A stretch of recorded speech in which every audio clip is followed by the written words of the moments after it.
At narito na nga ang ating bagong CEO. Ikinagagalak kong ipakilala sa inyong lahat, si Mr. Julian Del Rosario. Sa isang iglap, tila huminto ang pag-ikot ng mundo ni Althea. Ang pangalan na iyon, ang pangalan na pilit niyang ibinaon sa pinakamalalim na sulok ng kanyang alaala sa loob ng 6 na taon. Julian Del Rosario. Nanlamig ang buo niyang katawan. Ang kaninang mahigpit na pagkakahawak sa kanyang folder ay biglang lumuwag. Pakiramdam niya ay anumang oras ay bibigay ang kanyang mga tuhod.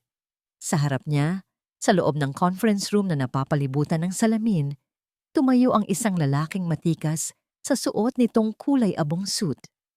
Ang pamilyar na tindig, ang pamilyar na panga, at ang mga matang iyon, mga matang minsan na niyang sinamba at minsan na ring naging dahilan ng kanyang pagkasira. Hindi maaari. Sa lahat ng kumpanya sa buong Maynila. Bakit dito? Bakit ngayon? Naramdaman niya ang unti-unting pag-init ng kanyang mga mata.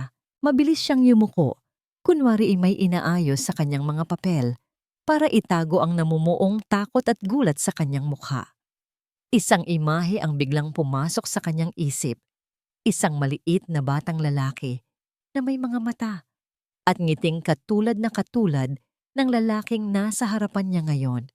Si Migs, ang anak niya, ang anak nila. Ang puso niya'y nagsimulang dumagundong na parang tambol sa loob ng kanyang dibdib.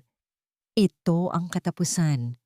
Ang unang araw pa lang niya sa trabahong ito ay siya na rin palang magiging katapusan ng tahimik na mundong binuo niya para sa kanyang anak.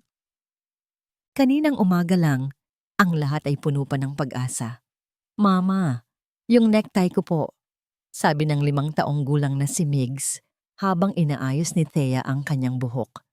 Ngumiti si Thea at kinuha ang maliit na necktie mula sa ibabaw ng kama. Lumuhod siya sa harap ng anak at maingat na isinuot iyon sa leeg nito. Ayan, ang gwapo-gwapo naman ng Miguel Reyes ko. Ready ka na ba para sa school? Tumango ang bata. Ang mga mata nito'y nagniningning. Opo, Mama. Ikaw po. Ready ka na sa new work mo? Hinaplos ni Thea ang pisngi ng anak. Oo naman, anak. Para sa'yo. Palaging ready si Mama. Para kay Migs. Lahat ng ginagawa niya ay para kay Migs.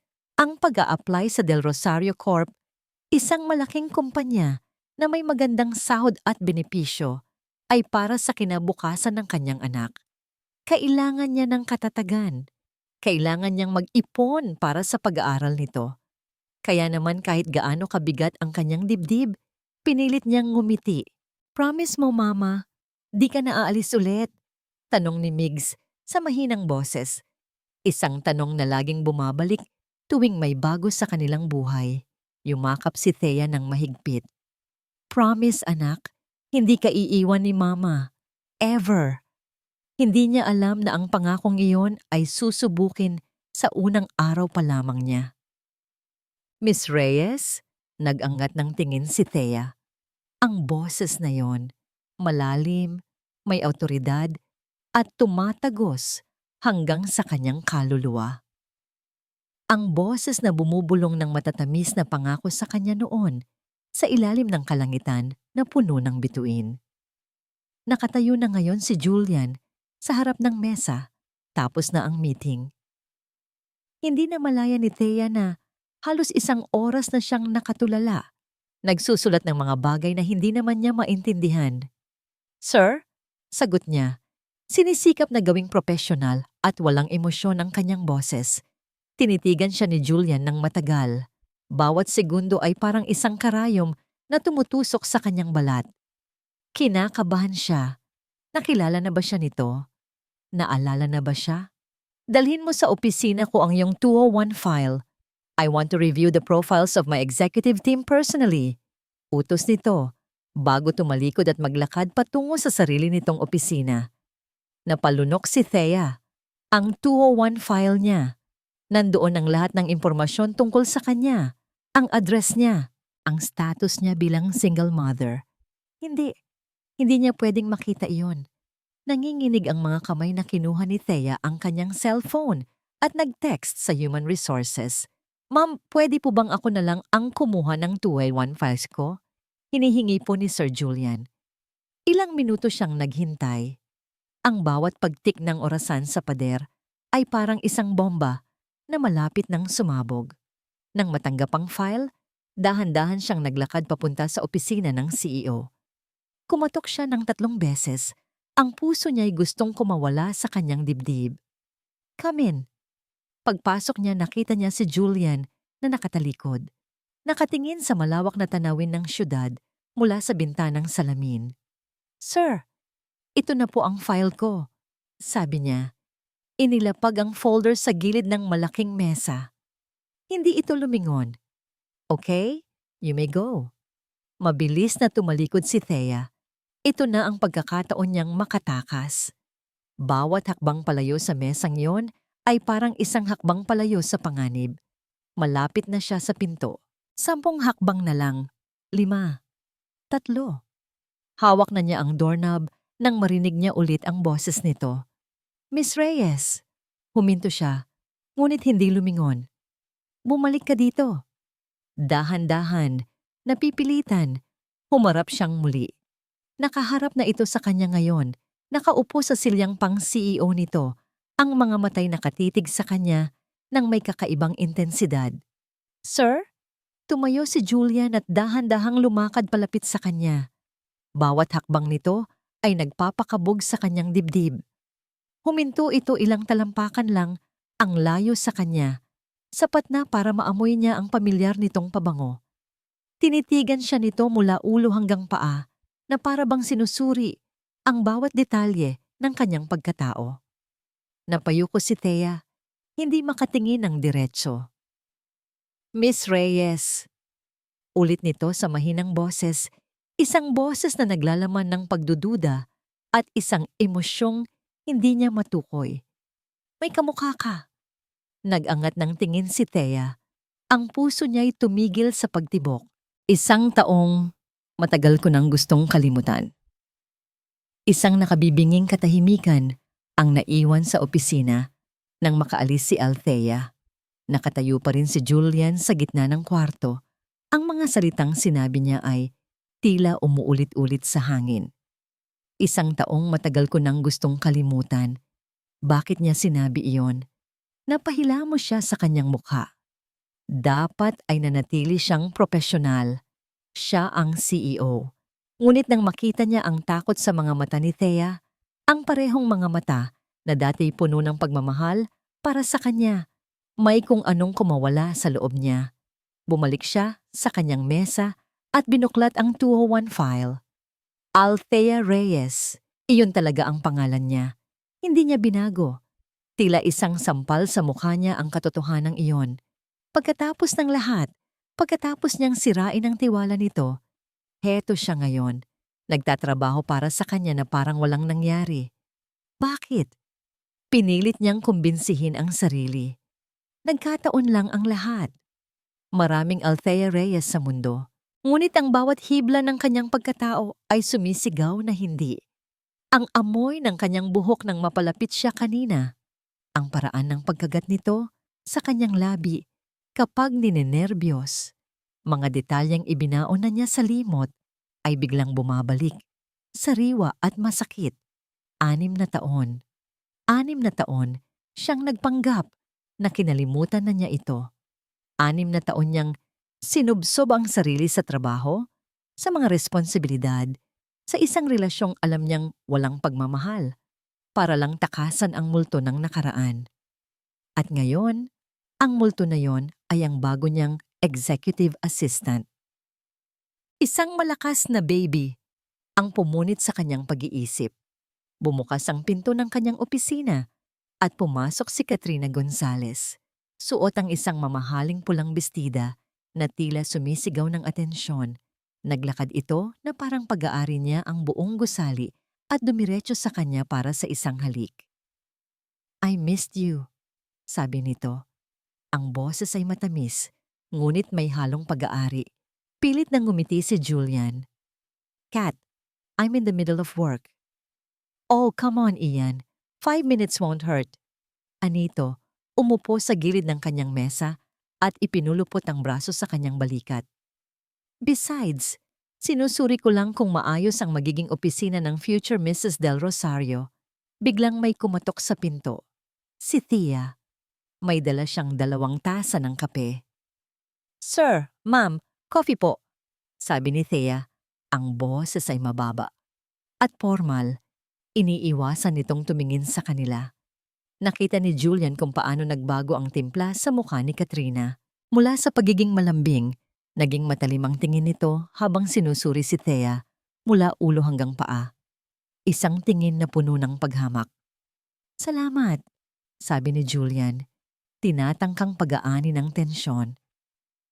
Inilapag ni Thea ang isang tasa sa harap ni Julian.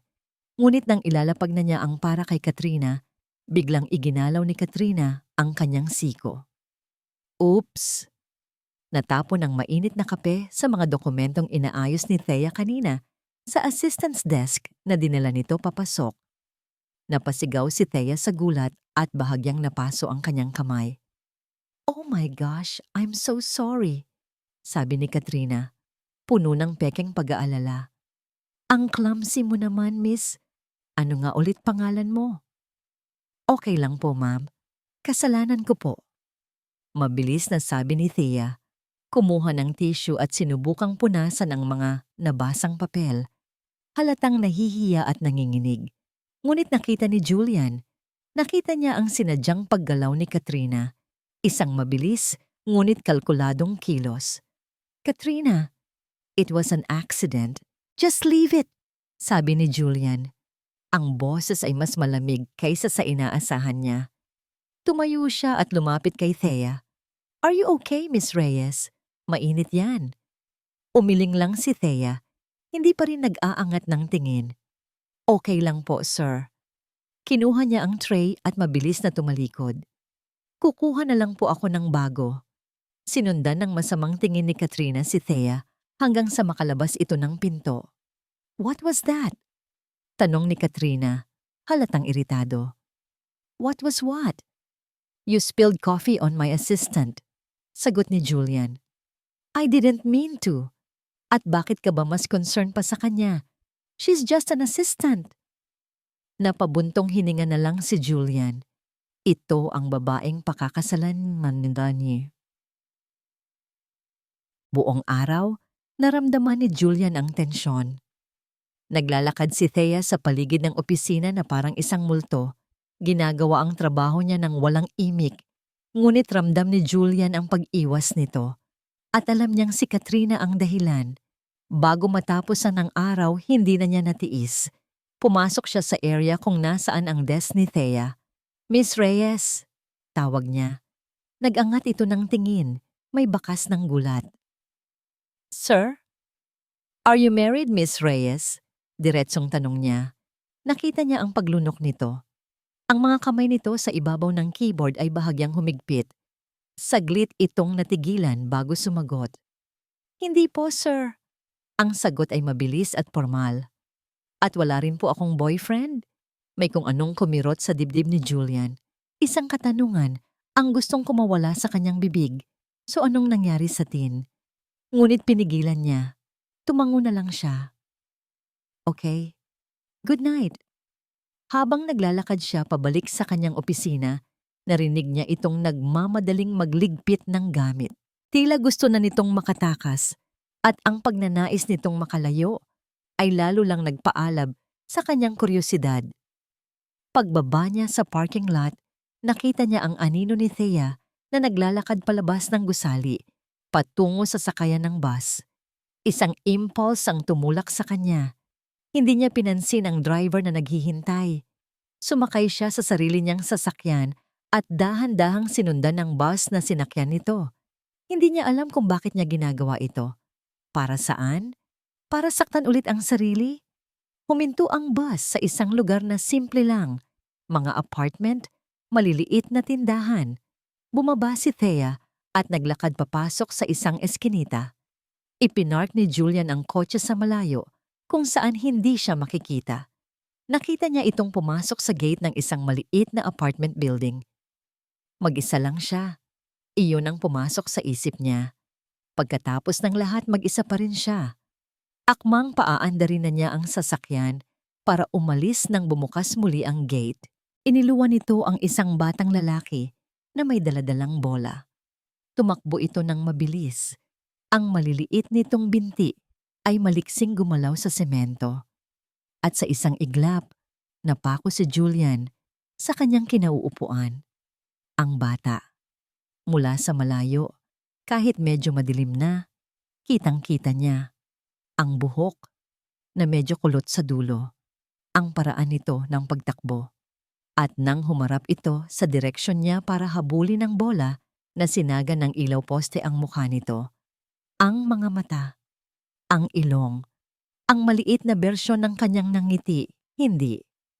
Ang kaninang pagdududa ay napalitan ng isang malakas na dagok sa kanyang dibdib, isang puwersang halos magpabagsak sa kanya. Hindi ito pagkakahawig lang, hindi ito imahinasyon.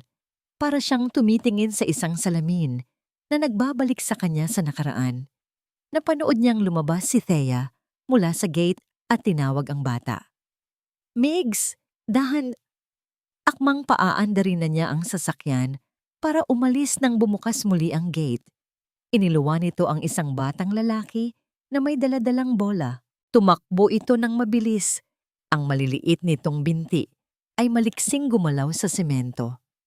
At sa isang iglap, napako si Julian sa kanyang kinauupuan. Ang bata. Mula sa malayo, kahit medyo madilim na, kitang-kita niya.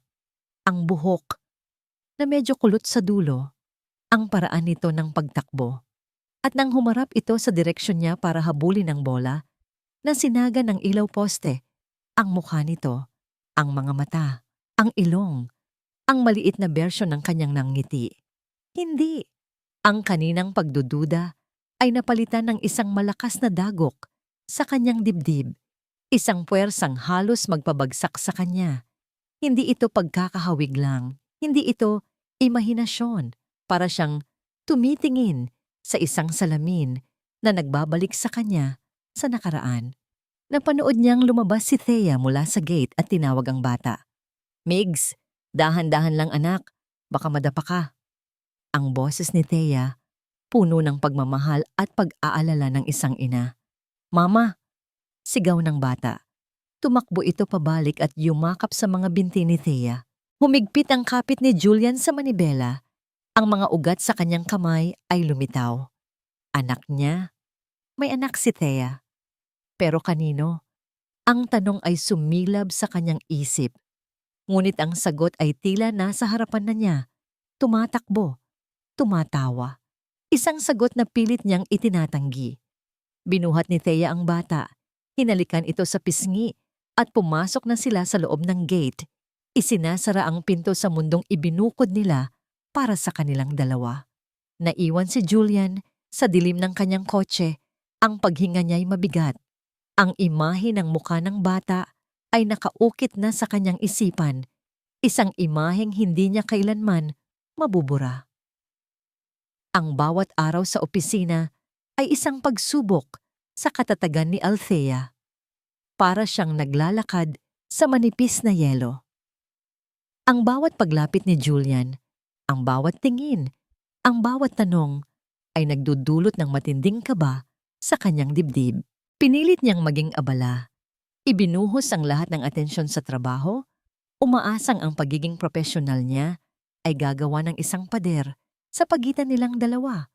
Ngunit ang pader na yon ay unti-unting gumuho isang gabi nang umuwi siya at nadatnan si Migs na may mataas na lagnat. "Mama, masakit po ulo ko," sabi ng bata. Ang boses ay mahina at ang mga matay nanlalambot. Nataranta si Thea. Agad niyang pinunasan ng maligamgam na tubig ang anak, pinainom ng gamot, at hindi umalis sa tabi nito buong gabi. Halos hindi siya nakatulog. Binabantayan ang paghinga ng kanyang nag-iisang yaman. Sa mga sandaling iyon, naramdaman niya ang bigat ng pagiging isang solong ina. Ang takot. Ang pag-iisa. Kinabukasan, tumawag siya sa opisina para mag-absent. Ilang oras lang ang nakalipas, tumunog ang kanyang cellphone. Isang numerong hindi rehistrado. Sinagot niya ito ng may pag-aalinlangan. Miss Reyes, this is Julian. Napaupo si Thea. Sa Sir Julian, magandang umaga po. I heard about your son. How is he? Ang boses ni Julian sa kabilang linya ay kalmado, ngunit may diin na nagpakaba sa kanya. Medyo bumaba na po ang lagnat, sir. Pinapahinga ko lang po. Good to hear. Give me your address. I'll have some fruits delivered. Nanlamig ang buong katawan ni Thea. Ang address niya, hindi pwede. Naku, sir, wag na po kayong mag-abala. Nakakahiya po. It's no trouble, Miss Reyes. Just send me the address. Desperada, nag-isip si Thea ng mabilis na palusot. Ibinigay niya ang address ng kanyang pinsan na nakatira sa kabilang syudad. Nagpasalamat siya at mabilis na ibinaba ang tawag. Napahawak siya sa kanyang dibdib. Habol ang hininga. Hanggang kailan niya kayang magtago? Pagkalipas ng 2 araw, magaling na si Migs. Upang makabawi sa pagkukulong sa bahay, ipinangako ni Thea na dadalhin niya ito sa mall para bilhan ng bagong laruan. Yehey! Mall! Sigaw ni Migs, tumatalon-talon sa tuwa. Ang makita ang purong kaligayahan sa mukha ng anak ay sapat na para pansamantalang makalimutan ni Thea ang kanyang mga problema. Sa mall, para silang nasa sarili nilang mundo. Naglaro sila sa arcade, kumain ng ice cream, at tumawa ng malakas. Mama, tingnan mo po. Yung robot na gusto ko. Turo ni Migs sa isang laruan sa loob ng isang toy store. Sige anak, tingnan natin. Nakangiting sabi ni Thea. Habang abala si Thea sa pagtingin sa presyo, hindi niya namalayan na ang nasasabik na si Migs ay biglang tumakbo papalayo, patungo sa kabilang section ng mga laruan. Migs? Tawag ni Thea nang mapansin niyang wala na ito sa tabi niya. Lumingon siya sa paligid. Migs, nasaan ka? Isang pamilyar na takot ang gumapang sa kanyang puso. Migs! Sigaw niya. Ang boses ay nagsisimula na ng manginig. Tumakbo siya sa mga pasilyo ng tindahan, ang mga matay ligaw na naghahanap. Ang bawat batang makita niya ay nagpapakabog sa kanyang dibdib. Nasaan na ang anak niya? At doon, sa dulo ng isang aisle na puno ng mga bola, nakita niya ito. Nakahinga siya ng maluwag. Ngunit ang ginhawang iyon ay agad na napalitan ng matinding kilabot. Hindi nag-iisa si Migs. May isang lalaking nakatayo sa harap nito, nakatingin sa kanyang anak na para bang nakakita ito ng isang multo. Ang lalaki ay nakasuot ng formal na damit, tila galing pa sa opisina. Dahan-dahan itong lumingon, at ang mundo ni Thea ay gumuho sa pangalawang pagkakataon. Si Julian, nakatayo siya doon, nakatingin kay Migs na may ekspresyong pinaghalong gulat, pagkalito, at isang bagay na hindi maipaliwanag. Pagkatapos, dahan-dahan, iniangat nito ang kanyang mga mata. Ang mga mata nila ay nagtagpo. Sa pagitan nila ay ang isang batang lalaki na may mga matang katulad ng sa kanya. Walang salitang namutawi. Tanging ang nakabibinging katotohanan na nakalantad sa gitna ng isang tindahan ng laruan. Hindi alam ni Julian kung paano siya nakapag-drive pauwi. Ang mga kamay niya'y nanginginig sa manibela. Ang mga ilaw ng siyudad ay nagmistulang mga guhit na walang kahulugan sa kanyang paningin. Ang tanging malinaw sa isip niya ay ang mukha ng batang iyon. Migs! Paulit-ulit na naglalaro sa isip niya ang eksena. Ang pagtatagpo ng kanilang mga mata, ang pagkagulat sa mukha ni Thea, ang biglaang paghila nito sa bata palayo na para bang nagtatago ng isang napakahalagang sikreto. Isang sikreto na may mukha niya. Pagdating sa kanyang kondo, hindi niya binuksan ang ilaw. Dumiretso siya sa bar at nagsali ng isang basong alak, ngunit hindi niya ito ininom. Tinitigan niya lang ang salamin. Tila naghahanap ng sagot sa sarili niyang refleksyon. Anak ko ba siya? Ang tanong ay isang bombang sumabog sa katahimikan ng kanyang isipan. Posible ba? Nagbilang siya. 6 na taon. 5 taong gulang ang bata. Ang mga numero ay tumutugma. Ang sakit, ang pait. Hindi na ito simpleng pagdududa. Ito'y isang sigaw sa loob niya na humihingi ng kasagutan. Ngunit paano? Hindi niya pwedeng tanungin si Thea ng diretsyo. Alam niyang magsisinungaling ito. Itatanggi nito ang lahat. Tulad ng pagtanggi ng mga mata nito na kilala pa siya. Kailangan niya ng katibayan. Isang bagay na hindi maitatanggi. Isang bagay na siyentipiko. Kinuha niya ang kanyang cellphone. Nanginginig ang mga daliri habang hinahanap ang isang pangalan sa kanyang contacts. Dave, sabi niya nang sagutin ang tawag. Iyan, napatawag ka? Akala ko abala ka na sa pagiging CEO. Sagot ng nasa kabilang linya, si Dr. David Lim, ang matalik niyang kaibigan at isang respetadong doktor. Dave, kailangan ko ng tulong mo. Isang bagay na napaka-personal. Huminga ng malalim si Julian. Kailangan kong magpa-DNA test. Lihim lang. Natahimik si David sa kabilang linya. Julian, seryoso ka ba?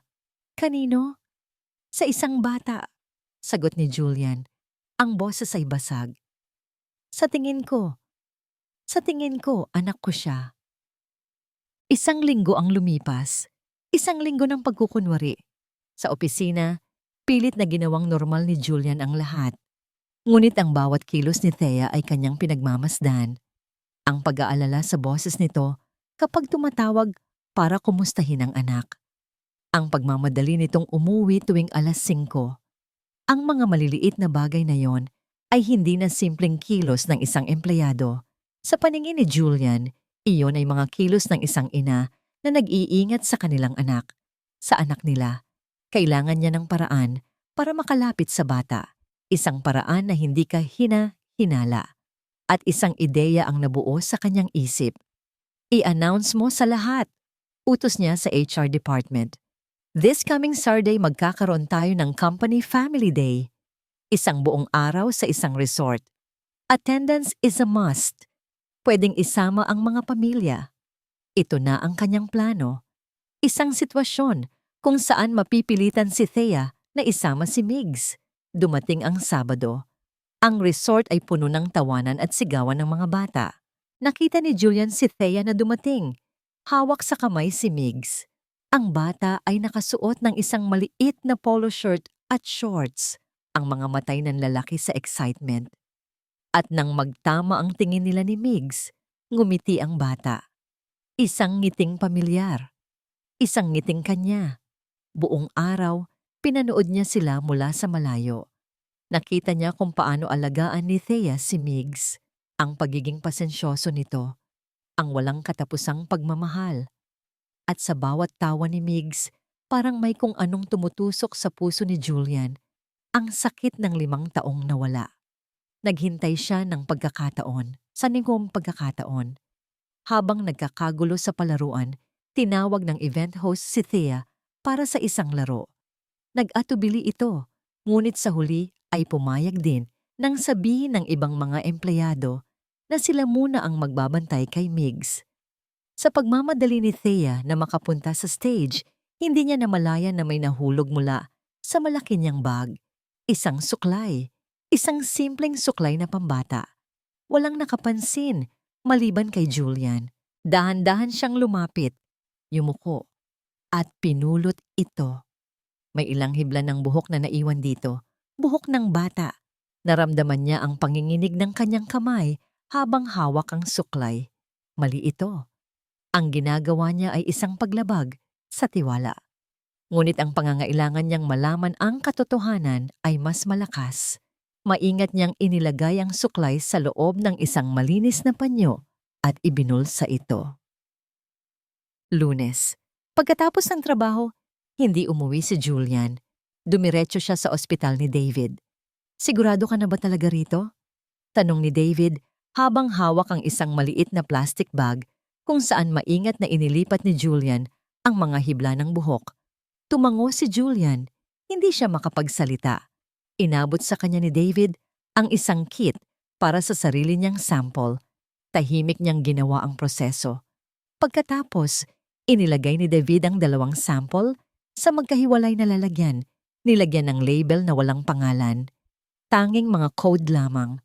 I'll process this myself. Walang ibang makakaalam. Pangako ni David.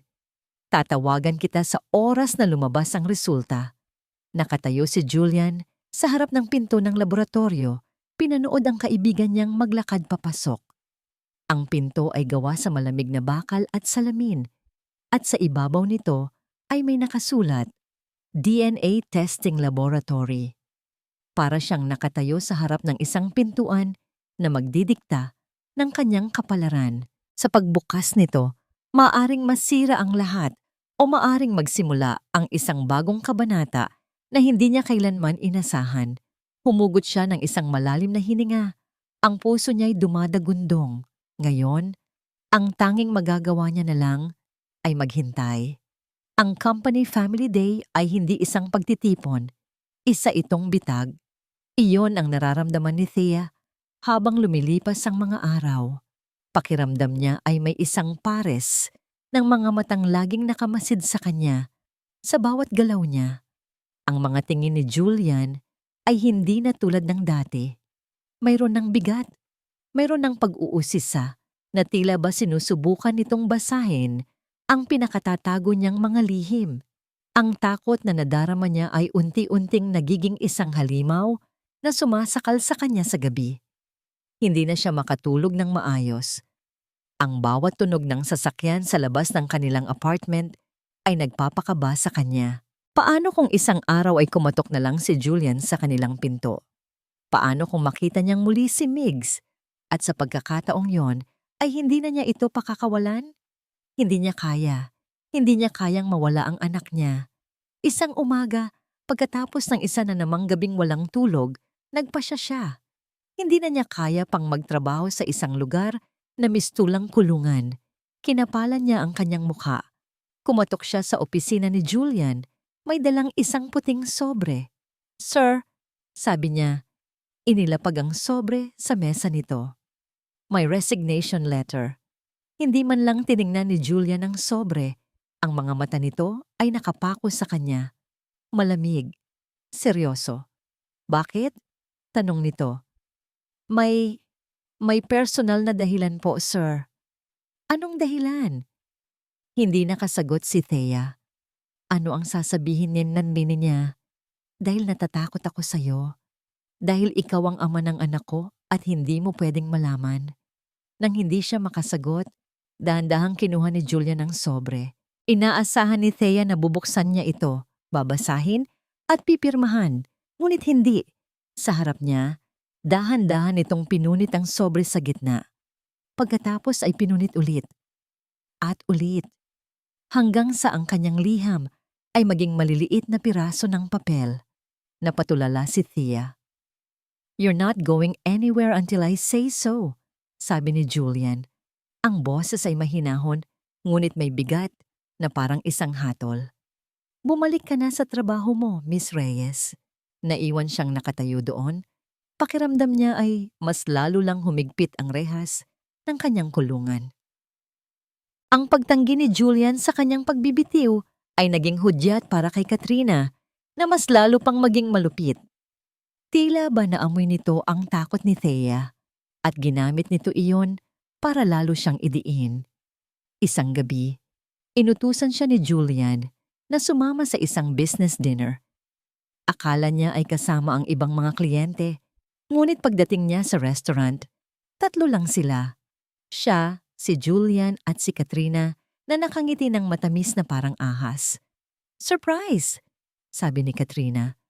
"I figured we should have a small, intimate dinner to discuss the MGC project, right, babe?" Buong gabihan, naramdaman ni Thea na para siyang isang dadag na pinaglalaruan ng 2 pusa. Si Julian ay tahimik lang, habang si Katrina naman ay walang tigil sa pagbuhos ng wine sa kanyang baso. Come on, Thea. Relax a little. You're so tense. Sabi ni Katrina. Isang baso lang. Hindi makatanggi si Thea. Ayaw niyang magmukhang bastos. Ngunit pagkatapos ng pangatlong baso, nagsimula na siyang makaramdam ng pagkahilo. Habang pauwi, sa lobby ng restaurant, bigla siyang nawalan ng balanse. Wow there! Sabi ni Julian. Mabilis siyang sinalo nito. Napahawak si Thea sa braso nito para suportahan ang sarili. Sa isang sulok, nakita niya ang isang mabilis na kislap ng liwanag. Isang flash. Ngunit bago pa niya ito maproseso, mabilis na siyang inalalaya ni Julian palabas.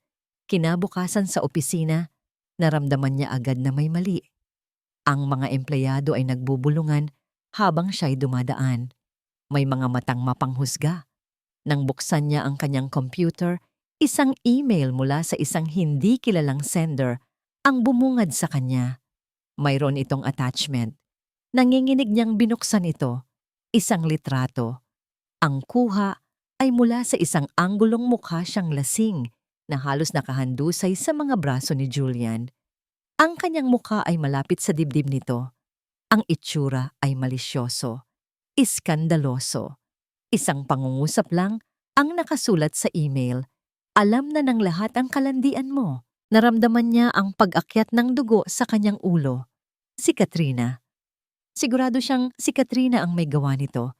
Hindi na niya napigilan ang sarili. Puno ng galit, nilakbay niya ang pasilyo patungo sa banyo kung saan alam niyang madalas mag-ayos si Katrina. At naroon nga ito, naglalagay ng lipstick na parabang walang nangyari. Bakit mo ginawa yon? Tanong ni Thea. Ang boses ay nanginginig sa galit. Tumingin si Katrina sa kanya mula sa salamin. Isang mapangasar na ngiti ang gumuhit sa mga labi nito. Ang alin? Yung picture? Bakit hindi ba totoo? Mukha kang ngang desperada.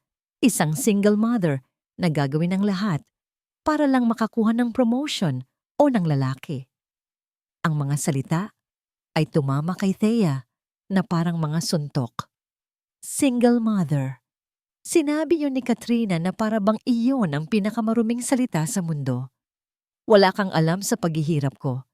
Nanginginig na sabi ni Thea. Ang mga luha ay nagsimulang mamuo sa kanyang mga mata. Wala kang karapatang husgahan ako. Tumawa si Katrina, isang tawang walang kagalakan. Ibinaba nito ang lipstick at dahan-dahang humarap sa kanya. Karapatan? Darling, wag ako ang pagsabihan mo ng ganyan. Alam na alam ko kung sino ka. At alam ko kung ano ang kaya mong gawin. 6 na taon na ang nakalipas, pero hindi ka pa rin nagbabago. Ahas ka pa rin. Sapat na. Sobra na. Ang lahat ng takot, lahat ng sakit, lahat ng galit na kinimkim ni Thea sa loob ng maraming taon ay biglang sumabog. Ang alaala ng pagtataksil ni Katrina noon na sinabayan pa ng panlalait nito ngayon ay parang gasolinang ibinuhos sa apoy na nag-aalab sa kanyang dibdib. Hindi na siya nag-isip. Itinaas niya ang kanyang kamay. Isang malutong, malakas na tunog ang umalingaw-ngaw sa loob ng banyo. Plak! Ang sampal ni Thea ay napakalakas na tumagilid ang mukha ni Katrina. Ang mapang-asar na ngiti nito ay napalitan ng gulat at hindi makapaniwalang itsura. Hinawakan nito ang namumula niyang pisngi, ang mga matay ng lalaki sa galit. How dare you? Sigaw ni Katrina. Akmang susugurin si Thea. Ngunit bago pa man ito makakilos, bumukas ang pinto ng banyo at pumasok si Julian na tigilan ng lahat. Ang mga mata ni Julian ay napako sa eksena sa harapan niya. Si Katrina na hawak ang pisngi, si Thea na nakataas pa rin ang kamay, ang mga matay nag-aapoy sa galit na may halong luha. Wala siyang nakita. Wala siyang narinig kundi ang resulta, ang ebidensya ng karahasan. Thea? Tanong niya. Ang boses ay puno ng pagkadismaya. Biglang nagbago ang anyo ni Katrina.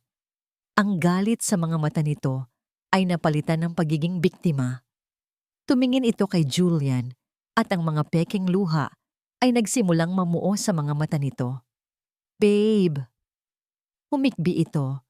Tumakbo sa mga bisig ni Julian. Hindi ko alam kung anong ginawa ko. Bigla na lang niya akong sinampal. She called me names.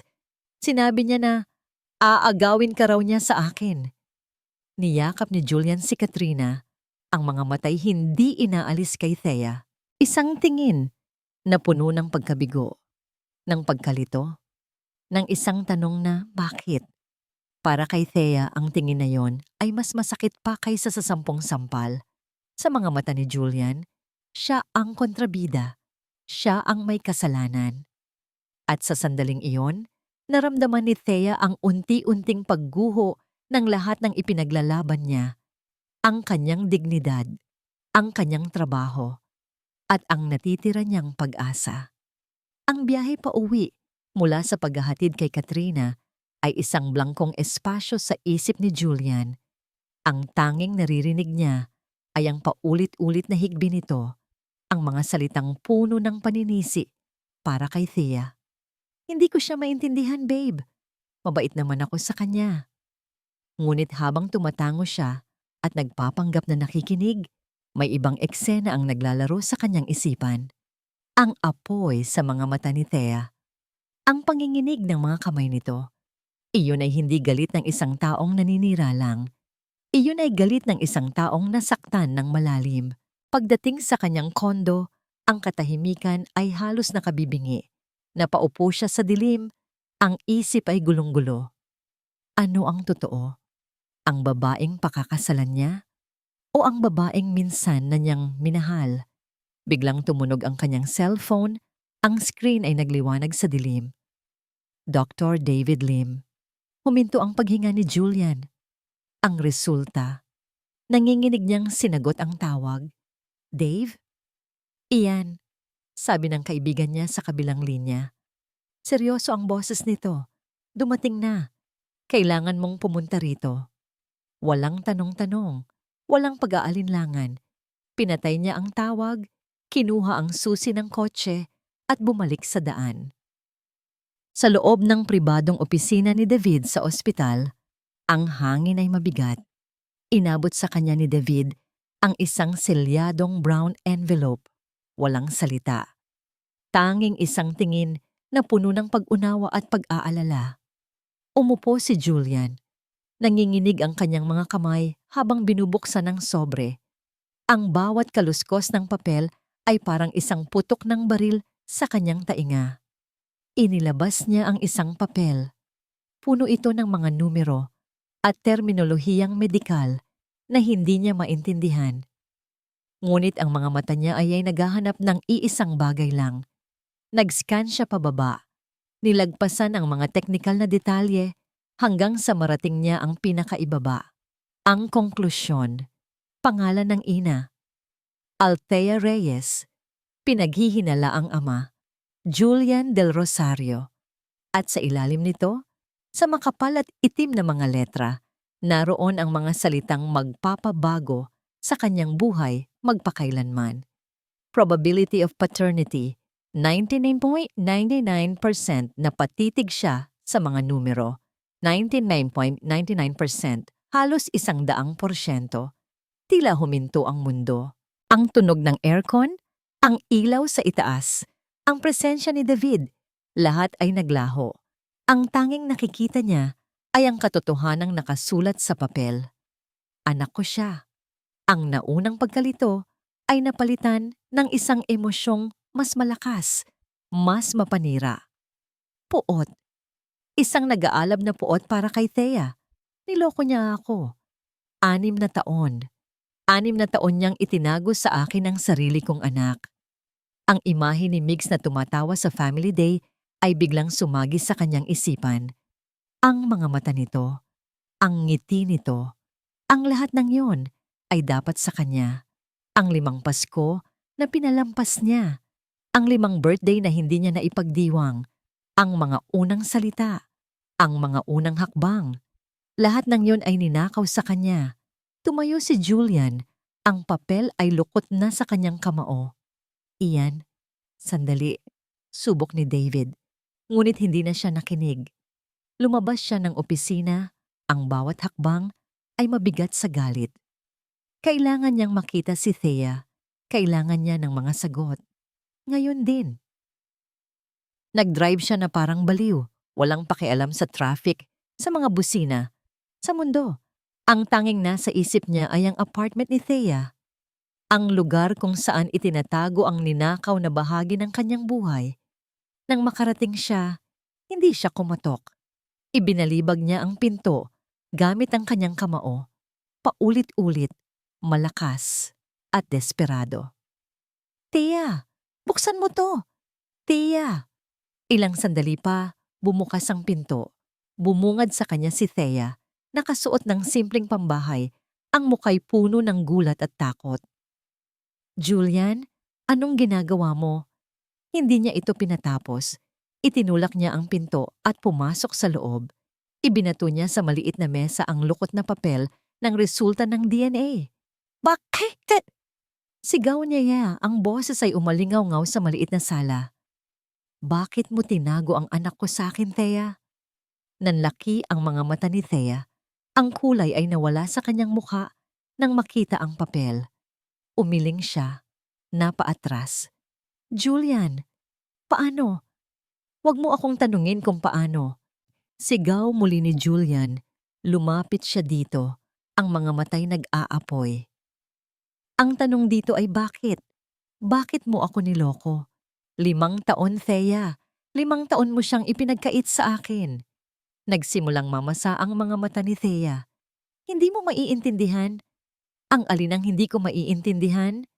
Halos pasigaw niyang sabi. Na may anak ako na hindi ko man lang alam ang pangalan, na lumalaki siyang tinatawag na Sir, ang sarili niyang ama? Iyon ba ang hindi ko maiintindihan? Sa wakas, sumabog din si Thea. Ang takot sa kanyang mga mata ay napalitan ng sakit at galit na matagal na niyang kinikimkim. Dahil tinaboy mo ako, sigaw niya pabalik, ang mga luha ay tuluyan ng bumuhos. Dahil naniwala ka sa kasinungalingan ng iba at hindi sa akin. Ano ang gusto mong gawin ko? Ang bumalik sa'yo? Magmakaawa at sabihing, Julian, buntis ako, para lang itakwil mo rin kaming dalawa? Ang mga salita niya ay tumama kay Julian, ngunit ang galit niya ay mas malakas. Iba to, Thea. Buhay ng bata ang pinag-uusapan natin.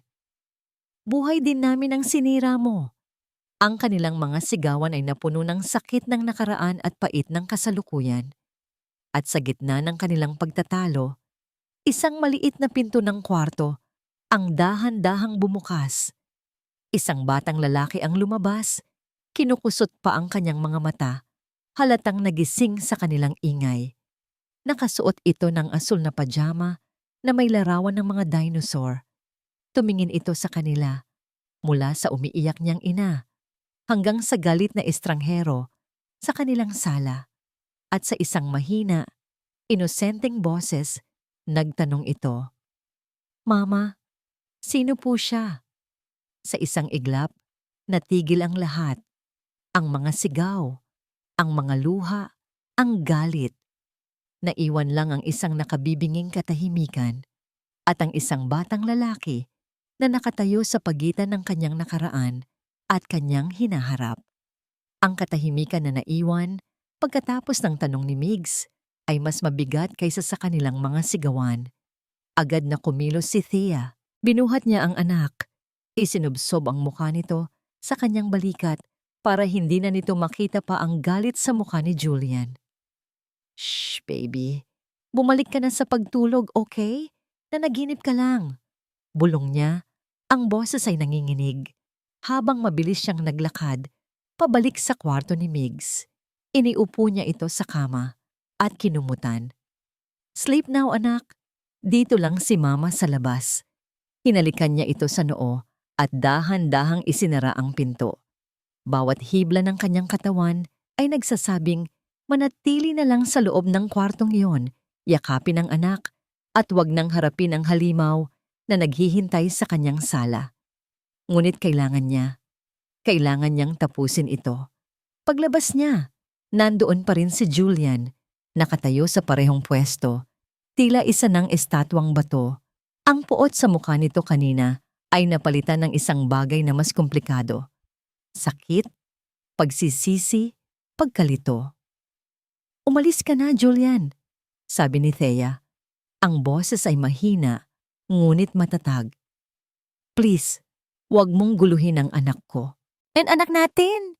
Pagtatama ni Julian, ang mga salita ay tila hirap lumabas sa kanyang bibig. "Anak na pinalaki kong mag-isa," sagot ni Thea, puno ng pait. "Umalis ka na." Tumalikod siya, hindi na hinintay pa ang sagot nito. Pumasok siya sa sarili niyang kwarto at nilak ang pinto. Narinig niya ang ilang sandaling katahimikan at pagkatapos ay ang tunog ng pagbukas at pagsara ng pinto sa sala. Nakahinga lang siya nang maluwag nang marinig niya ang papalayo ng tunog ng sasakyan ni Julian. Napasandal siya sa pinto at dahan-dahang napaupo sa sahig. Ang mga luha na kanina pa niya pinipigilan ay tuluyan ng bumagsak. Ang mga sumunod na araw ay isang malabong panaginip, isang bangungot. Ang hangin sa opisina ay makapal at puno ng tensyon. Hindi na siya kinakausap ni Julian maliban kung tungkol sa trabaho. Ngunit ang bawat utos, ang bawat email, ay may bigat ng mga salitang hindi nila masabi sa isa't isa. Isang hapon, dumating si Julian sa desk niya. May dalang isang malaking kahon.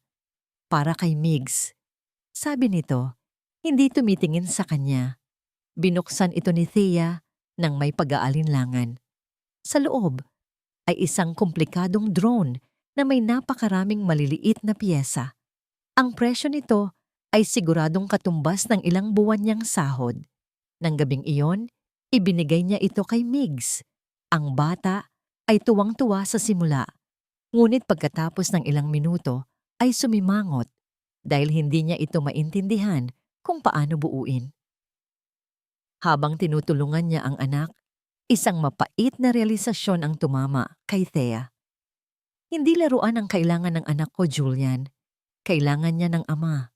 Samantala, sa isang madilim na sulok ng isang mamahaling coffee shop, si Katrina Gonzalez ay nakikipagkita sa isang lalaking nakasuot ng itim na suit. Inilapag niya sa mesa ang isang maliit na USB flash drive. "Nandyan na lahat ng kailangan niyo sa MGC project," sabi ni Katrina. Ang boses ay malamig na parang yelo. "Ang pinakasensitibong detalye ng proposal ng Del Rosario Corp. Siguraduhin niyong mananalo kayo sa bidding." "At paano kami makakasiguro na hindi kami malalaman?" tanong ng lalaki. Isang ngiti ang gumuhit sa mga labi ni Katrina. "Huwag kayong mag-alala. Mayroon na akong pagbibintangan." Tsamaw, ang bomba ay sumabog kinabukasan. Isang emergency meeting ang ipinatawag para sa lahat ng executive. Pagpasok ni Thea sa conference room, naramdaman niya agad ang panlalamig ng lahat ng tingin na nakatuon sa kanya. Nandoon si Julian sa unahan ng mesa. Ang mukha ay hindi maipinta.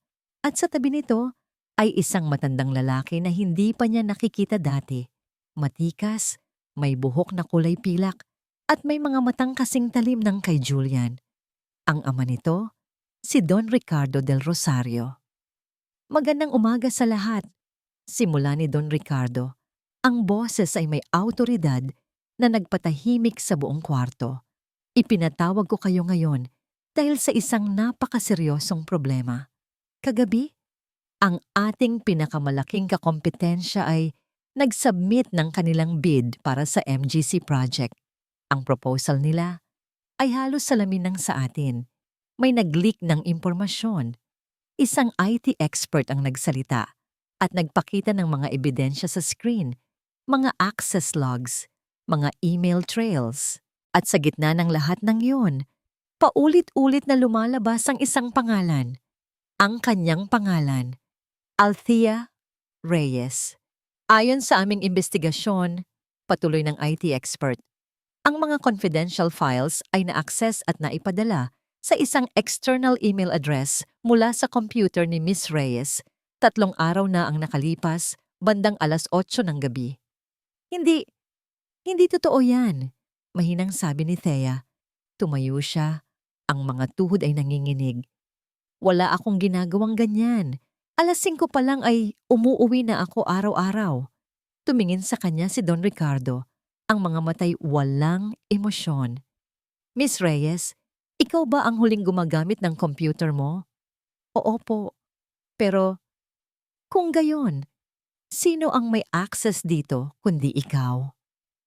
Hindi ko po alam. Wala po akong kaalam-alam dito. Ipinapangako ko po. Pagmamakaawa ni Thea, ang tingin niya ay napunta kay Julian. Humihingi ng tulong. Ngunit si Julian ay hindi makatingin sa kanya. Nakayuko ito. Ang mga kamao ay nakakuyom sa ibabaw ng mesa. Humarap sa kanya si Don Ricardo. Ang boses ay malamig at mapanghusga. Isang babaeng galing sa wala. Isang single mother. Binigyan ng pagkakataon sa kumpanyang ito at ito ang isusukli.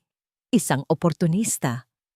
Ang bawat salita ay parang isang sampal na puno ng bulungan ng kwarto. Naramdaman ni Thea ang kahihiyan na gumagapang sa buo niyang katawan. Tumingin si Don Ricardo sa kanyang anak. Ang katahimikan ay nakabibingi habang naghihintay ang lahat sa hatol ng CEO. Julian, sabi ng matanda, ang boses ay isang ultimatum. Ikaw ang CEO. Alam mo kung ano ang dapat gawin para protektahan ang pangalan ng pamilyang ito. Itinaas ni Julian ang kanyang ulo. Ang mga mata niya ay puno ng sakit at pagkalito habang nakatingin kay Thea. At sa harap ng lahat ng miyembro ng board, sinabi ni Don Ricardo ang mga salitang wawasak sa mundo ni Thea. Itakwil mo ang babaeng yan o mawawala sa iyo ang lahat. Parang isang langgam na tinapakan ng isang higante. Ganoon ang naramdaman ni Thea habang nakatayo sa gitna ng conference room, sa ilalim ng mabibigat na tingin ng lahat. Ang ultimatum ni Don Ricardo ay umalingaw-ngaw sa kanyang tainga, isang hatol na naghihintay na lang ng pagpapatibay mula kay Julian. Ang bawat segundo ng katahimikan ay parang isang walang katapusang paghihirap. Nakatingin siya kay Julian, nagmamakaawa sa kanyang mga mata. Umaasang makikita nito ang katotohanan. Umaasang maniniwala ito sa kanya. Ngunit ang nakita niya sa mga mata ni Julian ay isang bagay na mas masakit pa kaysa sa galit, pag-aalinlangan. Isang nakamamatay na pag-aalinlangan. Paano nga ba siya paniniwalaan nito? Sa paningin ni Julian, siya ang babaeng nagtago sa sarili nitong anak. Isang sinungaling. Ano pa ba ang isang corporate espionage kumpara sa kasinungalingang iyon? Hindi na niya hinintay pa ang hatol. Tumalikod siya at tumakbo. Tumakbo siya palabas ng conference room, palayo sa mga mapanghusgang mata, palayo sa kahihiyan. Narinig niya ang mahinang pagtawag ni Julian sa kanyang pangalan. Ngunit hindi siya lumingon. Dumiretso siya sa kanyang desk, kinuha ang kanyang bag at hindi na nag-aksaya pa ng oras. Kailangan niyang makaalis. Sa sanya, sa loob ng elevator, habang mag-isa, doon lang niya naramdaman ang bigat ng lahat. Napasandal siya sa malamig na pader na metal, ang mga tuhod ay tuluyan ng bumigay. Napaupo siya sa sahig. Ang mga hikbi na kanina pa niya pinipigilan ay humagulhol na ng walang tunog. Bakit? Bakit nangyayari sa kanya ito? Ang gusto lang naman niya ay isang tahimik na buhay para sa kanyang anak. Ngunit tila ba ang nakaraan ay isang anino na pilit siyang hinahabol, handang sirain ang anumang liwanag na subukan niyang buuin. Pagdating sa lobby, nagtago siya sa likod ng isang malaking poste, hindi pa handang harapin ang mundo sa laba. At doon, sa hindi inaasahang pagkakataon, narinig niya sila. Ang pinto ng isang pribadong elevator, ang ginagamit lamang ng pamilyang Del Rosario, ay bumukas. Iniluwan nito si Julian at ang kanyang ama. Naglalakad sila patungo sa parking lot. Hindi alam na may nakikinig sa kanila. Hindi ako makapaniwala sa ginawa mo, Julian. Ang kahinaan mo sa babaeng, yan ang magpapabagsak sa atin. Galit na sabi ni Don Ricardo. Dad, hindi pa tayo sigurado kung siya talaga ang may gawa. Sagot ni Julian, may desperasyon sa kanyang boses. Ang ebidensya ay malinaw. At ano ang gagawin mo? Hahayaan mo siyang sirain ang pangalan natin? Ang pinaghirapan ng lolo mo? Huminto sila sa paglalakad. Hinarap ni Julian ang kanyang ama. Dad, may anak kami. Ang pag-amin ay sinabi ni Julian sa mahinang boses, ngunit para kay Thea, ito'y isang kulog na yumanig sa kanyang kinatatayuan. Natahimik si Don Ricardo. Ano? May anak kami. 5 taong gulang. Lalaki. Narinig ni Thea ang malakas na pagbuntong hininga ng matanda. Kaya pala ganyan na lang ang pagtatanggol mo sa kanya. Julian, pakinggan mo ako. Kung totoo man yan, lalo mo lang kailangang itakwil ang babaeng yan. Isa siyang gold digger. Ginamit niya ang bata para makapasok sa pamilyang ito. At ngayon, ginagamit niya ang posisyon niya para sirain tayo. Hindi ganoong klase ng tao si Thea. Talaga? Ang babaeng nagtago ng sarili mong dugo sa'yo sa loob ng 5 taon, ipagkakatiwala mo pa ba? Ang tanong ni Don Ricardo ay parang isang punyal na sumaksak hindi lang kay Julian, kundi pati na rin kay Thea. At ang sumunod na sagot ni Julian ang tuluyang pumatay sa natitira pang pag-asa sa puso ni Thea. Isang mahabang katahimikan ang namagitan sa mag-ama. Pagkatapos, sa isang boses na pagod at puno ng bigat, sumagot si Julian. Hindi ko alam, Dad. Hindi ko na alam ang gagawin ko. Ang mga salitang yon, hindi isang pagtatanggol, hindi isang paninindigan, kundi isang pagsuko. Para kay Thea, iyon na ang pinakamasakit sa lahat. Ang pag-aalinlangan sa boses ni Julian ay ang kumpirmasyong matagal na niyang kinatatakutan. Sa huli, kapag kailangan nitong pumili sa pagitan niya at ng pamilya nito, ng pangalan nito, ng responsibilidad nito, palagi siyang talo. Hindi na niya kinaya pang makinig. Tahimik siyang lumabas mula sa kanyang pinagtataguan. Naglakad siya papalayo. Ang bawat hakbang ay parang may dalang 1,000 kilong bigat. Ang kaninang mga luha ay natuyo na. Napalitan na ito ng isang malamig at basag na pakiramdam sa kanyang dibdib. Wala na. Tapos na ang laban. Pag-uwi sa apartment, gumalaw si Thea na parang isang makina. Walang emosyon, walang iyak. Kinuha niya ang pinakamalaking maleta na meron siya. Dahan-dahan niyang inilagay sa loob ang mga damit nila ni Migs, ang mga damit na paborito nito, ang mga laruang bigay niya, ang mga libro ng kwento na binabasa niya rito gabi-gabi. Pumunta siya sa sala at naupo sa harap ng maliit na mesa. Kumuha siya ng papel at nagsulat ng isang maikling liham. Hindi ito para kay Julian, para ito sa landlady niya. Sinasabing aalis na sila at ibili na lang ang kanyang huling sahod bilang kabayaran. Pagkatapos, pumasok siya sa kwarto ni Migs. Ang anak niya ay mahimbing na natutulog, payapa, walang kamalay-malay sa mundong gumuguho sa paligid nila. Umupo siya sa gilid ng kama at hinaplos ang buhok nito. Dito, sa tabi ng kanyang anak, doon lang muling bumalik ang init sa kanyang nanlalamig na katawan. At kasabay noon, ang sakit. Patawarin mo si Mama, anak. Bulong niya. Isang butil ng luha ang pumatak sa kumot ni Migs. I'm so sorry. I failed you. Ipinangako niya rito ang isang mas magandang buhay. Ngunit ang tanging naidulot lang niya ay gulo. Dinala niya ang ama nito pabalik sa kanilang buhay at kasama noon ay ang panganib at sakit. Kailangan nilang umalis. Kailangan niyang ilayo si Migs dito. Bago pa man ito madamay ng tuluyan, babalik sila sa probinsya, doon, kung saan simple lang ang buhay, kung saan walang Del Rosario na mananakit sa kanila. Dahan-dahan niyang ginising ang anak. Migs, baby, gising na, sabi niya sa pinakamalambing niyang boses. Magbabakasyon tayo kina Lola. Ang inaantok na bata ay ngumiti. Talaga po, Mama? Tumango si Thea. Pinipilit ngumiti kahit durog na durog ang kanyang puso. Oo, anak. Ngayon na. Hating gabi. Walang ibang dala kundi isang maleta. At ang kakarampot na perang natitira sa kanyang wallet, Tahimik na lumabas ng apartment si Thea. Akay-akay ang kanyang anak. Sumakay sila sa huling biyahe ng bus pa probinsya. Habang papalayo ang bus, tinitigan ni Thea ang mga ilaw ng syudad na unti-unting lumiliit sa bintana, hanggang sa maging maliliit na tuldok na lang ito sa dilim. Ang syudad na nagbigay sa kanya ng panandaliang pag-asa at nag-iwan sa kanya ng panghabambuhay na sugat. Isang luha na naman ang pumatak sa kanyang pisngi. Ito na ang pangalawang beses na tumatakas siya. Ngunit sa pagkakataong ito, hindi lang puso niya ang dala niya, kundi pati na rin ang pusong nag-iisang dahilan kung bakit siya patuloy na lumalaban. Kinabukasan ng umaga, matapos ang isang magdamag na pag-aalala at walang tigil na pagtawag, sumugod si Julian sa apartment ni Thea.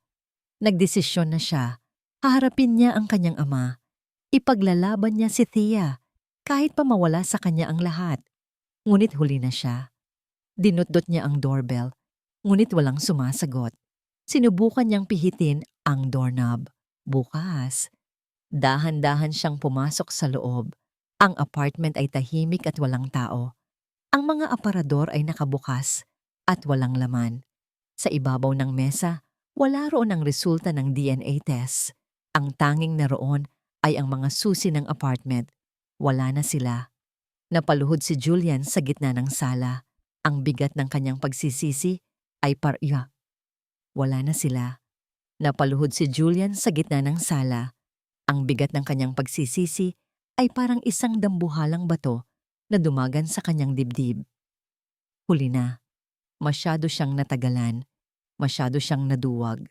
Ang kanyang pag-aalinlangan, ang kanyang katahimikan sa conference room, ang kanyang pagsuko sa harap ng kanyang ama, iyon ang mga sandatang pumatay sa tiwala ni Thea.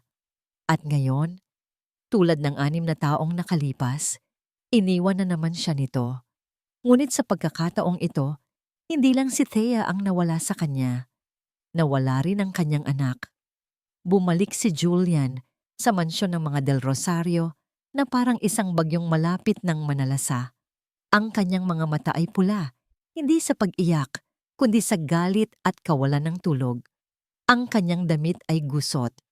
Ang kanyang anyo ay sumisigaw ng panganib. Naabutan niya ang kanyang ama sa library, nagbabasa ng dyaryo habang humihigop ng kape na para bang isang normal na umaga lang. Sa isang sofa, nakaupo si Katrina, nagkukunwaring nag-aalala. Julian, anak, saan ka ba galing? Nag-alala kami sa'yo. Salubong ni Don Ricardo. Hindi sumagot si Julian. Dumiretso siya sa mesa at inilapag ng malakas ang mga susi ng apartment ni Thea. Wala na sila. Sabi niya, ang boses ay malamig at walang buhay. Umalis na sila dahil sa inyo. Julian, ginawa lang namin kung ano ang tama. Simula ni Katrina. Manahimik ka! Sigaw ni Julian, isang sigaw na puno ng galit na ngayon lang narinig ng lahat mula sa kanya. Napaurong si Katrina sa takot. Hinarap ni Julian ang kanyang ama. Tapos na ako, Dad. Kayo na ang mamahala sa MGC. Kayo na ang bahala sa kumpanya. Hahanapin ko ang mag-ina ko. Kinuha niya ang kanyang wallet at company ID at inihagis ang mga ito sa mesa. Hindi ko kailangan ng kahit ano sa inyo. Tumayo si Don Ricardo, ang mukha'y namumula sa galit. Julian, anong kahibangan ito? Itataya mo ang lahat para sa isang babaeng traidor? Hindi siya traidor, giit ni Julian. At kahit na totoo pa ang lahat ng ibinibintang niyo sa kanya, wala na akong pakialam. Anak ko ang nawawala. Naiintindihan niyo ba yon? Ang sarili kong anak? Ang desperasyon sa boses ni Julian ay tila isang alarmang gumising sa isang taong matagal nang natutulog. Mula sa may pintuan ng library, lumitaw ang kanyang ina, si Doña Elvira del Rosario. Ang mukha nito ay maputla. Ang mga matay puno ng luhang matagal nang gustong kumawala. Tama na, Ricardo, sabi nito sa nanginginig na boses. Lahat sila ay napatingin sa kanya. Bihira itong makialam sa usaping pangnegosyo. Elvira, huwag kang makialam dito. Huwag, anak. Kasalanan ko ang lahat. Ang sigaw ni Elvira ay pumuno sa buong silid. Mas malakas pa kaysa sa sigaw ni Julian kanina. Dahan-dahan siyang naglakad papasok. Ang bawat hakbang ay tila napakabigat. Tumingin siya kay Julian. Ang mga matay puno ng pagsisisi. Patawarin mo ako, anak. Patawarin mo ako. Ma, ano ang ibig mong sabihin? Naguguluhang tanong ni Julian. Humagulol si Elvira. Alam ko, matagal ko nang alam ang tungkol kay Migs. Parang isang bombang sumabog sa loob ng library. Si Julian ay napatulala. Maging si Don Ricardo ay hindi makapaniwala. Ano? Sabay nilang tanong. 6 na taon na ang nakalipas. Pagpapatuloy ni Elvira sa gitna ng kanyang mga hikbi. Nang umalis si Thea, nalaman ko mula sa kaibigan niyang buntis siya. Sinubukan ko siyang hanapin, pero nagtago siya. At noong mga panahong iyon, ang kumpanya, malapit na tayong malugi, Ricardo. Ang pagsasanib lang sa mga Gonzales ang tanging pag-asa natin. Si Katrina. Tumingin si Elvira kay Katrina na ngayon ay namumutla na. Si Katrina ang nagmakaawa sa akin na huwag sabihin kahit kanino. Kapalit ng pananahimik ko, isasalba ng pamilya niya ang Del Rosario Corp. Hindi totoo yan. Nagsisinungaling siya. Sigaw ni Katrina. Tumayo, halatang natataranta. Ngunit hindi pa tapos si Elvira. May kinuha siya sa bulsa ng kanyang bestida. Isang maliit na voice recorder. Pinilit niyo akong manahimik para sa pamilya. Sabi ni Elvira, ang tingin ay nasa kanyang asawa. Pero ang pananahimik na yon ay halos ikasira ng buhay ng sarili kong anak. Hindi ko na kaya. Pinindot niya ang play button. Isang boses ang umalingaw-ngaw mula sa recorder. Boses ni Katrina, ngunit mas bata. 6 na taon na ang nakalipas.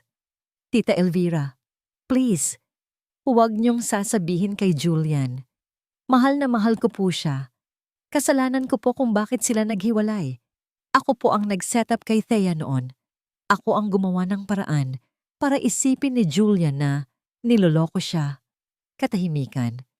Ipinapangako ko, tita, kapag sa akin na napunta si Julian, aalagaan ko siya at isasalba ng pamilya ko ang Del Rosario Corp. Ituring niyo na lang pong bayad sa pananahimik ninyo. Pinatay ni Elvira ang recorder. Ang katahimikan sa loob ng library ay nakabibingi. Si Don Ricardo ay napaupo. Tila biglang tumanda ng 10 taon. Si Katrina ay nanginginig. Walang kulay ang mukha na parang isang kriminal na nahuli sa akto. Ngunit si Julian, hindi siya nakatingin sa kanila. Nakatingin siya sa kanyang ina. Bulong niya. Ang pera. Ang perang ipinapadala mo sa akin buwan-buwan para sa charity. Tumango si Elvira, lalo pang humagulgol. Ipinapadala ko yon kay Thea sa isang anonymous account. Iyon lang ang tanging paraan ko para makabawi sa kasalanan ko sa kanila. Patawarin mo si Mama, anak. Dahan-dahang lumakad si Julian palapit kay Katrina. Ang kaninang galit niya ay nawala. Napalitan ito ng isang bagay na mas malala. Isang malamig, nakakakilabot na pagkamuhi. Lahat ng ito, ang 6 na taon ng sakit, ang pagkawala ng anak ko. Dahil sa'yo, hindi siya sumigaw, ngunit ang bawat salita ay parang isang hatol na kamatayan. Kinuha niya ang kanyang cellphone. Akala ni Katrina ay tatawagan niya si Thea. Ngunit ibang numero ang kanyang tinawagan. Security, sabi niya sa telepono. Ang mga matay hindi inaalis kay Katrina. Paalisin niyo ang babaeng to sa pamamahay ko. Ang pagpapaalis kay Katrina ay hindi nagdulot ng kasiyahan kay Julian. Tanging isang basag at malamig na pakiramdam lang ang naiwan. Ang katotohanan ay lumabas na, ngunit huli na ang lahat. Wala na si Thea. Wala na si Migs. Anak, patawarin mo ako. Sinubukan ni Don Ricardo, ngunit tiningnan lang siya ni Julian. Huwag ngayon, Dad. Huwag muna ngayon. Umalis siya ng mansyon nang walang sinasabi kung saan pupunta. Hindi niya alam kung saan magsisimula. Ang tanging alam niya ay kailangan niyang mahanap sila. Ginamit niya ang lahat ng koneksyon na mayroon siya. Nag-hire siya ng mga private investigator. Ipinakalat niya ang litrato ni Thea sa lahat ng terminal ng bus at airport. Tinawagan niya ang lahat ng posibleng kamag-anak ni Thea na mahahanap niya sa social media. Araw, linggo, isang buwan. Walang nangyari. Tila ba nilamon na sila ng lupa. Ang bawat araw na lumilipas ay isang pagpapahirap.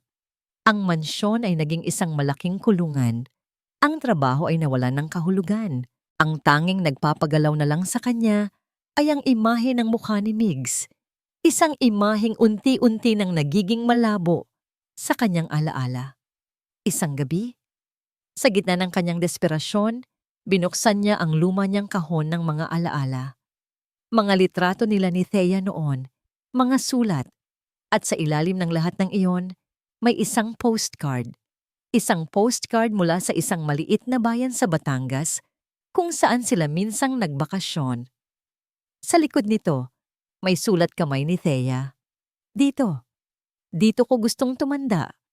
Sa isang maliit na bahay malapit sa dagat, kung saan ang tanging maririnig mo ay ang tunog ng mga alon at ang tawanan ng mga anak natin. Isang kislap ng pag-asa. POV. Althea Thea Reyes. Ang buhay sa probinsya ay simple at tahimik. Nakatira sila sa maliit na bahay ng kanyang yumaong lola. Ilang metro lang mula sa dalampasigan. Sa umaga, nagtitinda si Thea ng kakanin sa palengke. Sa hapon, sinusundo niya si Migs sa eskwela at magkasama silang maglalaro sa buhanginan hanggang sa paglubog ng araw. Dito walang Del Rosario, walang Katrina, walang masalimuot na mundo ng korporasyon. Ngunit gabi-gabi, kapag tulog na si Migs, nauupo si Thea sa labas ng kanilang bahay, nakikinig sa mga alon. At kasabay ng bawat hampas nito sa dalampasigan ay ang paghampas ng sakit at pangungulila sa kanyang dibdib. Namimiss niya si Julian. Sa kabila ng lahat ng sakit, namimiss niya ang lalaking minahal niya. At nakikita niya ito araw-araw sa mga mata ng kanyang anak. Mama, yung Tito Sir po, nasaan na siya? Tanong ni Migs isang hapon habang naglalakad sila sa tabing dagat. Napahinto si Thea. Ito ang unang beses na binanggit muli ni Migs si Julian mula nang umalis sila. Bakit mo natanong, anak? Kumuha ng isang magandang kabibe si Migs mula sa buhangin. Gusto ko po itong ibigay sa kanya. Kasi po, parang malungkot siya nung huli natin siyang nakita. Niyakap ni Thea ang anak. Ang inosenteng kabutihan sa puso ni Migs ay isang bagay na hinding-hindi niya ipagpapalit sa mundo. Baby, si Tito Sir. Malayo siya. Baka hindi na natin siya makita ulit. Dahan-dahan niyang paliwanag. Nalungkot ang mukha ng bata. Po? Pero bakit po? Hindi alam ni Thea kung ano ang isasagot. At sa gitna ng kanyang pananahimik, isang anino ang tumakip sa kanila mula sa likuran. Dahil hinahanap niya pa kayo. Ang boses na yon. Ang boses na yon na matagal na niyang hindi naririnig, ngunit hindi niya kailanman malilimutan. Dahan-dahan siyang lumingon. At nandoon si Julian, nakatayo sa buhanginan. Mas payat. May bigote at balbas na hindi inahit. Ang kanyang mamahaling suit ay napalitan ng simpleng t-shirt at pantalon. Ngunit ang mga mata niya ay pareho pa rin, puno ng sakit, pagsisisi, at isang pagmamahal na tila hindi kailanman nawala. Hindi tumakbo si Thea, hindi siya sumigaw. Pagod na siyang tumakbo. Tumayo lang siya doon habang dahan-dahan itong lumalapit. Hindi ito sa kanya tumingin, kundi kay Migs. Hello, sabi ni Julian. Ang boses ay nanginginig. Tumingin si Migs mula kay Julian papunta kay Thea na tila nagtatanong kung sino ang estranghero. Ngumiti si Thea ng bahagya at tumango. Hindi lumapit si Julian. Hindi niya sinubukang hawakan si Migs. Sa halip, lumuhod siya sa buhanginan para maging kapantay ng bata. Pasensya ka na kung nagulat kita, sabi ni Julian. At pasensya ka na kung natagalan akong hanapin kayo. Tumingin siya kay Thea, ang mga matay nagsusumamo. At pagkatapos ay bumalik ang tingin niya kay Migs. Migs, huminga siya ng malalim, tila kinukuha ang lahat ng lakas sa kanyang katawan. Ako ang papa mo. Natigilan si Migs. Tinitigan niya si Julian mula ulo hanggang paa. Pagkatapos, tumingin siya sa hawak niyang kabibe. Dahan-dahan, inilahad niya ito kay Julian. Para sa'yo, Papa. Sa mga salitang iyon, bumigay ang lahat ng pader na binuo ni Julian sa paligid ng kanyang puso. Ang mga luhang matagal na niyang pinigilan ay tuluyan ng bumagsak. Humagulhol siya, hindi dahil sa sakit, kundi dahil sa ginhawa, sa wakas. Inabot niya ang kabibe at sa unang pagkakataon, hinawakan niya ang kamay ng kanyang anak. Pagkatapos, niyakap niya ito ng mahigpit. Isang yakap na naglalaman ng 5 taon ng pangungulila, 5 taon ng pagsisisi, at isang panghabambuhay na pangako. Nakatayo lang si Thea, umiiyak habang pinapanood ang mag-ama na sa wakas ay nagkatagpo. Ang sugat sa kanyang puso ay hindi pa tuluyang naghihilom, ngunit sa sandaling iyon, sa ilalim ng papalubog na araw sa Batangas, naramdaman niyang nagsimula na ang paggaling.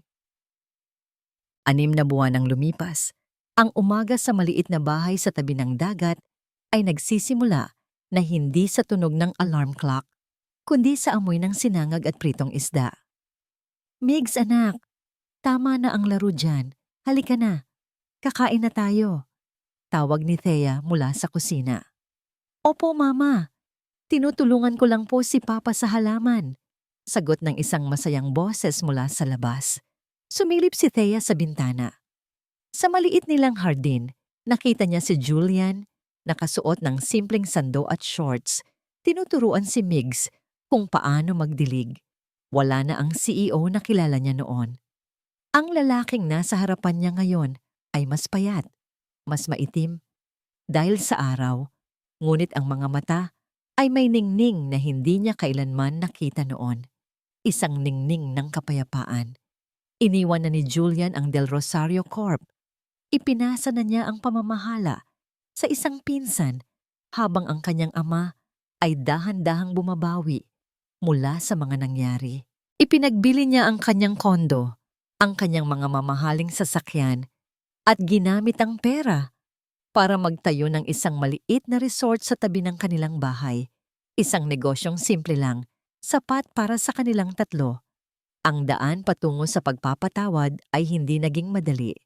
May mga gabing puno ng luha at masasakit na alaala. Ngunit araw-araw, pinatunayan ni Julian sa pamamagitan ng gawa at hindi ng salita ang kanyang pagsisisi. Siya ang naghahatid at sumusundo kay Migs sa eskwela. Siya ang nagkukumpuni ng mga sirang gamit sa bahay. Siya ang matiyagang nakikinig sa mga kwento ni Thea. Gaano man ito kasakit, unti-unti, ang mga pader na binuo ni Thea ay gumuho. Ang takot ay napalitan ng tiwala. Ang pait ay napalitan ng pagmamahal na mas matatag at mas malalim kaysa dati. Happy birthday to you! Happy birthday to you! Happy birthday, dear Migs! Happy birthday to you!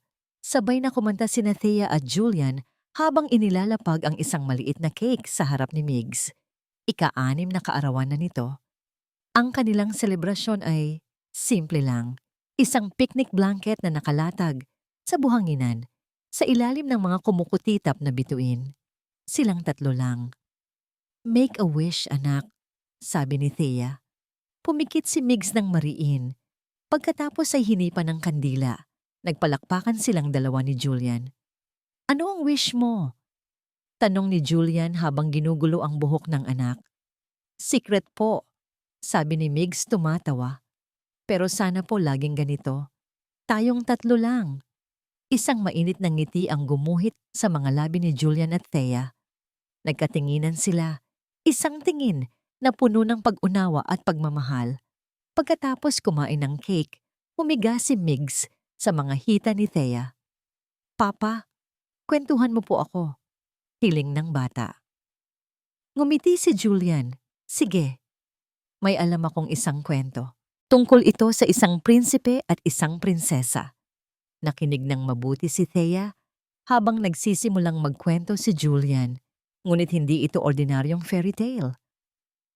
Noong unang panahon, simula ni Julian, ang mga matay nakatingin kay Thea. May isang prinsipe na masyadong abala sa kanyang kaharian. Akala niya, ang yaman at kapangyarihan ang magpapasaya sa kanya. Isang araw, nakilala niya ang isang prinsesa. Hindi siya prinsesa ng isang kaharian, kundi prinsesa ng kanyang sariling mundo. Simple lang siya, pero siya ang nagturo sa prinsipe kung paano magmahal ng totoo.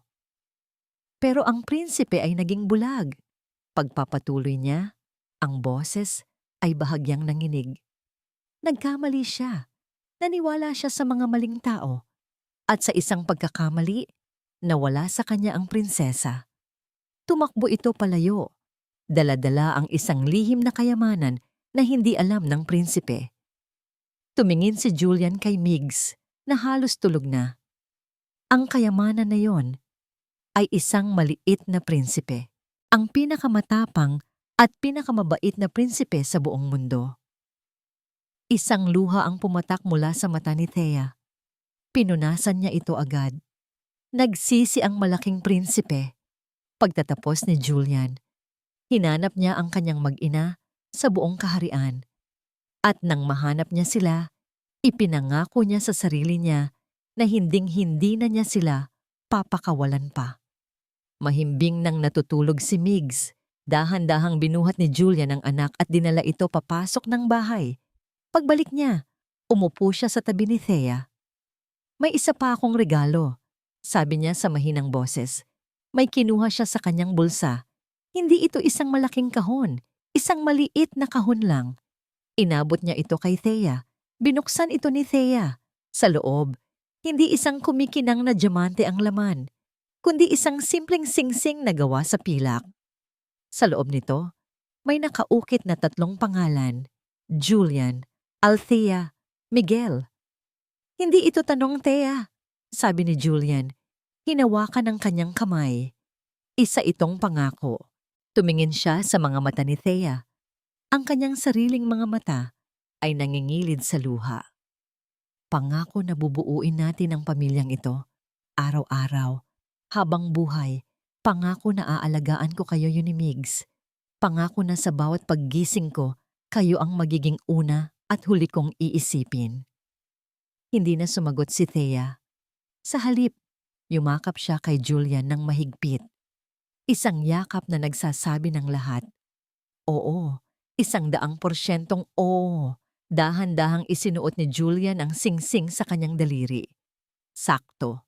Sa ilalim ng kalangitan na puno ng bituin, sa harap ng dagat na naging saksi sa kanilang sakit at paghilom, ang prinsipe at ang kanyang prinsesa ay sa wakas ay natagpuan ang kanilang happily ever after. Hindi ito isang kastilyo o isang kaharian. Ito ay isang maliit na bahay, isang pamilya, isang bagong simula. At dito nagtatapos ang kwento ni na Althea, Julian, at ng kanilang munting si Migs. Mula sa kaibuturan ng aking puso, maraming salamat. Salamat sa inyong walang sawang pagsubaybay at pagsama sa akin sa bawat kabanata ng kanilang paglalakbay. Habang isinusulat ko ang kwento ni Thea at Julian, para ko na rin silang naging kasama sa aking araw-araw. Naramdaman ko ang kanilang takot, ang kanilang sakit, at higit sa lahat, ang kanilang hindi sumusukong pag-ibig. Ang kwentong ito ay isang paalala na ang pag-ibig ay hindi laging madali. Ito ay isang paglalakbay na puno ng mga pagsubok, mga pagkakamali, at mga lihim na sumusukat sa katatagan ng ating puso. Ngunit sa huli, ipinakita sa atin ni Thea at Julian na ang tunay na pagpapatawad at ang pagharap sa katotohanan, gaano man ito kasakit, ang siyang tanging pundasyon para sa isang tunay at pangmatagalang kaligayahan. At higit sa lahat, ito ay isang kwento ng pag-asa na mayroong laging pangalawang pagkakataon para bumangon, para magsimula muli, at para buuin ang pamilyang matagal nating pinangarap. Ngayon, nais ko namang marinig ang inyong salubin. Ano ang pinakapaborito ninyong eksena? Anong aral ang inyong napulot sa kwentong ito? Hihintayin ko ang inyong mga komento sa ibaba. Hanggang sa muli nating pagkikita sa susunod na kwento. Mag-iingat po kayong lahat. Teresa Stories.